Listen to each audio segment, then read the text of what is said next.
looked at your team in your business and just wondered why they don't seem to be engaged? They're just not doing their work.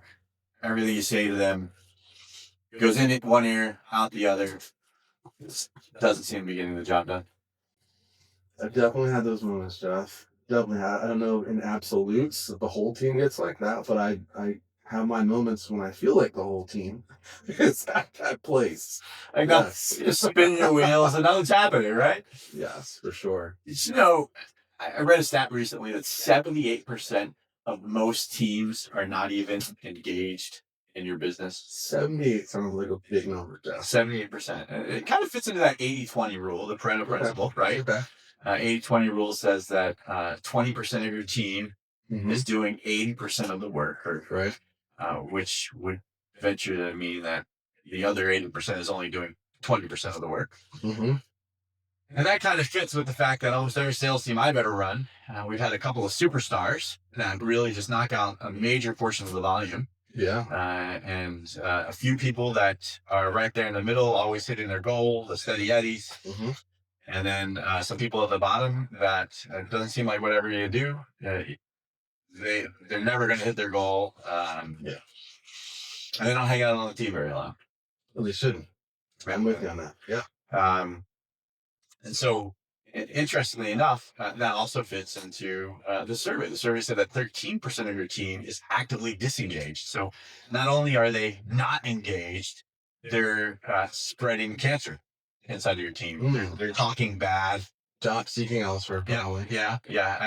Or at the very least, just sitting back and taking it. Yeah. Because they know that they're getting that money. It's steady. Mm-hmm. And if they don't have to do their work, they'll just keep taking the money and not do any work. Until you move them along. So they move them along. Yeah. Promote them to customers. Promote them to customers, our good friend used to say. So in fact, Seth Godin wrote a book recently called Song of Significance, and he did a survey across his followers. And in the survey, he asked what were some things that they identified as making it the best job they ever had. And in the survey, what do you think the top 5 things are? Pay, flexibility, connection with their manager, nutrition. I like all that. All right, so here we go. This is what it came out to be. I surprised myself with what I could accomplish. Best job ever. Number one thing was they surprised themselves with how successful they were. Only that. All right. Second one, they were allowed to work independently. So they were given some room to grow, some room to hang themselves, perhaps, but they were able to work independently. Yeah. The team built something important. Number 3. That was the number 3 one. The team was building something important that goes along with your mission. Absolutely. Right. And then people treated me with respect.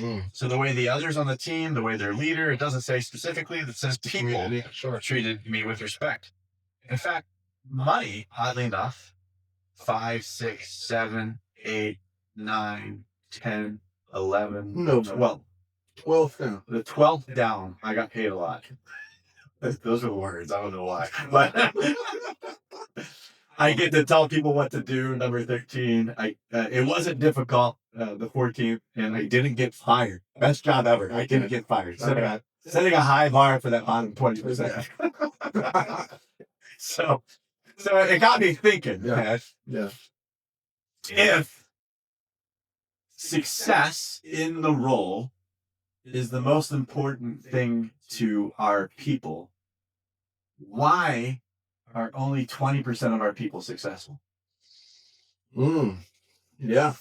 What's holding them back? That's a great question. I know that you felt this. We had the same job at Tesla together, right? We were territory directors of channel. Both of us were running a lot of stores, with a lot of people in the stores doing lead generation. And I got pretty busy in my job sometimes. Yep. And in fact, I venture to say that, the job of a manager is to be busy to some extent, right? But I also realized through my career that people don't follow managers. managers are hired to check off a checklist, Right. but people don't follow managers. Who do they follow? I venture to say leaders. Right. Yeah. I venture to say you're correct. So, yeah, people follow leaders. That's kind of the definition. Like, in order to be a follower, you have to have somebody leading the way. There you go. And so your people follow leaders. And there was a long time in my management process and system that I just didn't get that. I wouldn't say a long time. That was probably a poor way to phrase it. There was a time that I didn't get that. In fact, I think of John C. Maxwell, and he wrote a book about 5 levels of leadership, and that first level is getting the title. And there's a point in any leader or manager's career where we first get the title. And I think that's when we step into a learning process on how it is to be a manager. A lot of people don't really actually get formal manager training or leadership training. Right. They get promoted, and then they start checking off the checklist. Yeah. And so they learn how to check off the checklist as a manager, but they don't really learn how to lead. Who talks to that? You hear a lot about work-life balance, but when does anyone engage in the conversation of management versus leadership balance in your approach to your work? You don't hear that much. Yeah, exactly. I think that's a great point. And in fact, I've made some comments to others in the past, nobody ever taught me to interview initially, right? Like, I think I honestly probably went 6 or 7 years in my leadership career before I had formal interview training. And prior to that, it was just, you taking best practices from the person that interviewed you, or the person leans as you go. Yeah, sit in on me while I do this interview. Like, who's to say they were even interviewing, right? That's true. That's true. And so I look at my management career and I think, who did I learn to lead from? Did they even teach us to be a leader? And fortunately for me, I did. I had a good mentor. And I know this is not going to surprise you.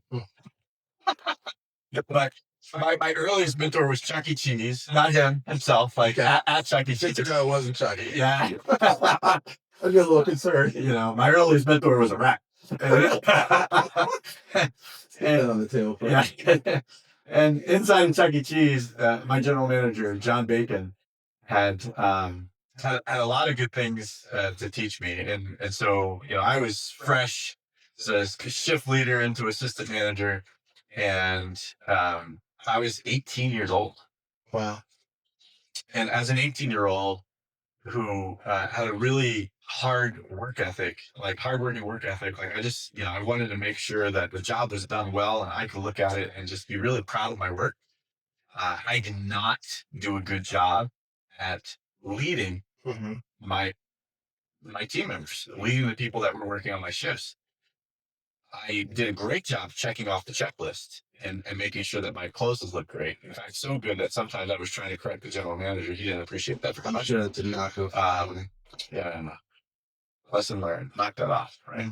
But sometimes I come out, and would you believe, Ted, that occasionally working at Chuck E. Cheese, some of the guys and gals that work there might play a video game on the clock or grab a slice of pizza. No. Yeah. No. I mean, never. I wouldn't believe it either. Like, how could they? They're paid to work. Yeah. I can't imagine that. There's your reason. So oddly enough, when they were goofing around at work, I got angry because we had work to do. I had payroll numbers to hit and a labor percentage I needed to control. And so I'd come out and realize that they weren't cleaning and get irritated. I just wanted to get home too, just like anybody else. So I get irritated, I'd yell. Sometimes, if it happened a few too many times, I'd fire them and send them on their way. How'd that work out for you? Well, they started calling me the Jeff-ator. The Jeff-ator. The Jeff-ator. I keep wearing this in a decade now. And I still this might have been going on. So, you ever wonder what, Arnold Schwarzenegger, the Terminator, and Chuck E. Cheese had in common? It was me. Okay. And one day I walk out and this one kid that I knew real well, I would have called him a friend. Like we used to play like roller hockey and stuff together. And my brother were playing air hockey against each other. Okay. And so two of my four closers were just sitting there playing air hockey. And I blew my lid, sent them both home, closed their sections myself. That was effective. Way to go, me. Put more work on my shoulders because I got a Sweet move.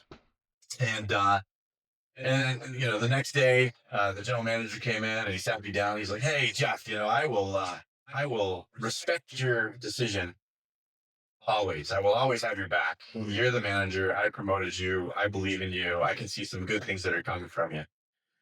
And did you know we don't have to fire them? We can coach them." That took a minute to absorb, I'm sure. And it was like they made an emoji about that moment. Yeah. You know, The explosion. and time. It was kind of a dull moment to me, but at the time it didn't feel that way because I thought I was just trying to do my job as a manager, right, as a leader, and they hired me to do something, and I was making sure that people on my team did it. So he, he let me know there's costs involved with turnover. No way. Yeah, I'm new to the P&L. I haven't found that line item yet. But obviously there's training costs, right? There's the hiring costs, right? Yeah, uniform, job recs, the advertising, all the pieces, right? You know, the materials, the handbooks and stuff that you give to everybody. I did hire one person to check the one time that came in just to get the uniform and quit the first day. No. There's turnover costs, right? And so not, the training, not just the training of the new hire, but the person that you're paying to train them too, right? And then if you're hiring a good person, well, that person is going to make you money, and a bad hire could cost you money either from bad customer service or by not suggestive selling or whatever. Or also the opportunity cost that you lost because you didn't have a solid performer the entirety of the time. Yeah, absolutely. So, right. There's all that in there. So a bad hire can cost you a lot of money. A good hire can make you a lot of money. And firing people costs you money, right? Unless they're a funny death hire. I'm not going to say there isn't a time to do the Jackinator. That's right. It can't be a full time. Yeah. We'll talk about. We'll get into that later. So he hands me this book, and I tell the story that he hands me this book, but in reality, I think he sent me down the street to Greens and Readings at the time and told me to buy the book, which is the old school Barnes and Nobles. That was a so he hands me 1 Minute Manager. So anybody that hasn't read the 1 Minute Manager, it tells you to do three things. It does 1 minute goal setting. So take 1 minute to set a goal with your team. And 1 minute praises. So if they're doing it well, let everybody know, hey, you're doing this really well. And then 1 minute course corrections. If they're not doing it well, pull them aside, sit them down, and talk to them about what they could be doing to do it correctly. Yeah. At 18, I had just been given this huge correction, and my mind was blown. I didn't have a ton of confidence in myself that I could do all of that in 1 minute segments. So I came up with a 5 minute solution at the time. And, to go through a series of questions that kind of said the same thing. What was your goal this past week? How did you do? What are you going to accomplish this week? How are you going to do that? And then how can I help? Right? What obstacles can get in your way, and how can I help? Nice framework. And I called it the Take 5 back then. And that's really where the Take 5 leadership systems came from that we're introducing in these videos. There you go. But it all came from that story where I realized that I needed to take time every single week to, at the very least, since I didn't think I could do it in 3 minutes, take 5 minutes to sit down with each person that was in my team, because I had a section of the restaurant that I was in charge of. So take each person that was on my team and schedule time with them, sit down with them, talk to them weekly, and to make sure we were all on the same page and go in the same direction. And I dare to say that would have been the point when you moved from manager to leader, when you installed that process. Yeah, I agree with that. That actually, if I was to pick one thing in my career that fast tracked me to general manager and running my own stores, it was that moment. Correct. Right? Because all of a sudden now I'm leading people. The people felt empowered by the opportunity to have a discussion around what it was that they were going to be doing to be successful. Yep. And because they felt empowered by that, they stepped into the role. I started promoting trainers and promoting people into management that were reporting to me. And we started taking over the restaurant, right? Like, all of a sudden, everybody in the restaurant that was in a leadership role was really one of my people. And at which point, the district manager looked at me and said, "We can promote this guy. This guy knows how to do it." In fact, Ed, when I became a general manager at Chuck E. Cheese, my store ended up ranking in the top 10 locations of all stores, 10 out of the first 12 months that I was a general manager. What? And then went on to continue to do that for the next 5 years. I was a GM for them. So those behaviors really pay dividends. Okay. And so that all kind of fell into play, but at some point you kind of collectively built a vision and your people started to see it. Where this was headed. And obviously they wanted to be on board. They fell in line and they got behind it. Yeah, because people have pride when they provide good work, right? It's not significance. They want to know that they did a good job. And if we're talking about the good job and a scheduled conversation every single week, we're giving them what they're looking for. And helping them to see a vision that they can align with and chase after too, which is fun. Even that was so powerful, though. Right. I would not have placed that at the top of the list. That's incredible here. What's even funnier is this book was put out 20 years after the fact, right? Like, I've been doing that process since I was 18. I'm not 18 anymore. And it really just so happens that I stumbled across that type of a solution early in my career that was really beneficial. I know I'm not the only person that stumbled across this, right? Like, there's whole books written on the idea of leading people. It's not a new concept, and for some reason, not everybody does it. What made you realize that you needed to be a leader in your business? I think for me, and this does go back a ways, I had some really early success in retail and got promoted to general manager at Home Depot. And one of those leaps put me in front of 500 people. So I moved from 130 person box to a 500 person box. It's a big jump. At the age of 27. Wow. Changed states, went to New York, so New York City, it's cultural difference, box is different, the speed of business is completely different. And much like you're describing, I'm a strong manager in terms of getting things done and task orientation. But I've never been faced with such a large, multifaceted business as this. Yeah. And when I found I had 520 some odd employees and 27 supervisors, 15 assistant managers and a co-manager, I found myself pulled literally in so many directions that my head was spinning. Yeah. And it was at that point where I really saw the business suffering just in terms of attrition, not hitting, weekly, monthly goals really quickly in that business segment, that I knew something had to change. And it's also the little things. At another moment or a few instances that were significant to me, it's just meeting people that worked with me whom I didn't know their name. The embarrassment of that. Isn't that crazy? And people whom I were of course they wouldn't. How did you learn that many people's names that quickly? Yeah. And people, even if I knew their name, I didn't really know anything about them, Jeff. Nothing personal other than you're the Department 27 supervisor or, you've been here 2 months. And for me, that was just incongruent with success and with anything that was going to move that business segment forward. So I knew something had to change. Yeah, because, and again, if we go back to that song of significance survey, right? Like they wanted to know that they were a part of something.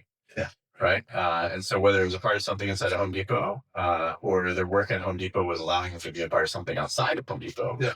Like people, again, want to know that what they're doing is making a difference. Yeah. And so we had general staff meetings, you had the immediate leadership group, which would have been the salaried managers and so on. And we did another meeting for hourly supervisors and so on. Initially, I thought that was enough, but it proved not to be. My attrition was out of control. People put in for transfers. obviously the numbers were going south. And that's when I really figured out I needed to figure out how to touch this 24/7, 500 plus, employee store, uh, much more directly in small format, one-on-ones, small groups, whatever it might be, just to stop and get to know the people and understand what was going on there and what they needed and how we can make something fit together. So I'm sure just having run a team, that size and larger, I know we both have run larger teams than that since then. So I can guess that you weren't doing 500 one-on-ones a week because that would seem crazy. Even at 5 minutes of one-on-one, that doesn't feel like there's enough time for that. So for you in a large team situation, when I started doing these weekly one-on-ones, I think I had 15 people that were part of my department, right? And so 5 minutes times 15, that was pretty easy to get done. That was a couple of hours a week. How many people did you find was the sweet spot for you to get one-on-ones on the schedule for each week? It was very similar for me, even though it was such a large team. It was about 15. It was always less than 20. The things were moving. It was less than 20 people that I had to calendarize and sit down with. But then what I also did was made a point to attend. Also, I taught them how to have the one-on-ones that I'm working with. See? And then I attended their meetings with their subgroups. Yeah. So now you're a leader teaching people how to be leaders. Right. Yeah. And so that helped us cascade to all 500 team members. And everyone felt like they had a personal touch because at least two levels above them are involved in all their meetings. Yeah. That's perfect. Yeah. Great. All right. So you started meeting with your people weekly. Yeah. And they started meeting with their people weekly. How did these weekly meetings change the performance of this really hard to run store that had major attrition and these numbers were going down? Yeah. It really was a lifesaver for me. Honestly, it turned the whole ship around. I wouldn't say overnight, but over the series in the next quarter and beyond, we really saw some major shifts in terms of engagement. Attrition levels got a lot better. Just referrals. You have a healthy business when when employees are referring people into your business. Oh, yeah. So you saw a lot more of that, and profitability really ticked up, which was huge. On the scale of the store that was at $130+ million store, that just meant everything. So that just put us in a different place in terms of our division, performance, and we really felt good about our contribution back to the people at that point. So It's awesome. made all the That's huge. And you're right. When employees start referring other employees to work for a company, you've made a turn. it's great health us. Yeah. Awesome. One of the things that you said made me think about this. This was the Take 7 form that got developed later. Maybe another story for another time, I think. But we did add 2 extra questions into the Take 5 at one point, and the 2 extra questions were: what is a personal goal that you were working for this week, and how did you do? Right? Because to your point, we're leading people. Yeah. It's not just team member 1, 2, 3, 4, 5, 6. It's a person that is on our team, and we can't separate that person. As much as we tell them to leave their problems at the door, the fact of the matter is that nobody comes to work in order to make Home Depot rich. Correct. Right? Like, that's not the goal. Nobody came to Chuck E. Cheese to make, Charles de Fromage rich, right? Like, I like the fromage. they've got a job to earn money to accomplish something that they wanted to accomplish in their life. And sometimes what they want to accomplish isn't money based, but they need the money to be able to survive to do what they want to do. Exactly. So how are we checking in with our team personally to help make sure that they're hitting their personal goals? And if you don't attend to those and connect those dots with them, do they stay with you? Yeah. Can you help them stay motivated? It's harder to. Yeah, especially if they're not hitting their personal goals. Right. Because when they're not hitting their personal goals, then guess what? We're not the path to their success. Right. Right. If they are hitting their personal goals while working with us, we are part of that path to success. And if they can't hit their personal goals while working with us, then we're not. So your 78% sounds a lot more realistic to me now. right? Mm-hmm. Now, what's even more fun about that 10 is using a system like this, you can get the whole team engaged. Okay. It's not overwhelming to think about it like that. Yeah. Small steps. So, take5book.com is a great place to look up the Take 5. If you just want a copy of the Take 5, the form itself, reach out to us, send us a little comment in Instagram or Facebook and just tell us to send you the link for the form itself. I think the book gives a little bit of a better teaser and some action items to make sure that you start using it. Super palatable, easy to understand, very digestible, and easy to act on. Yeah, exactly. And that's the point. In fact, a lot of people that have read it have come back and been like, I didn't realize it could be this easy. Right. And that almost sounds silly and scammy and but I mean, you all just heard it. It's a few questions with your team every single week. Get it on your schedule and don't give it up. Because the moment you take it off your schedule, how does it make your team members feel? Less important. Right? For sure. They look at it and say, oh, so I wasn't the most important. Right.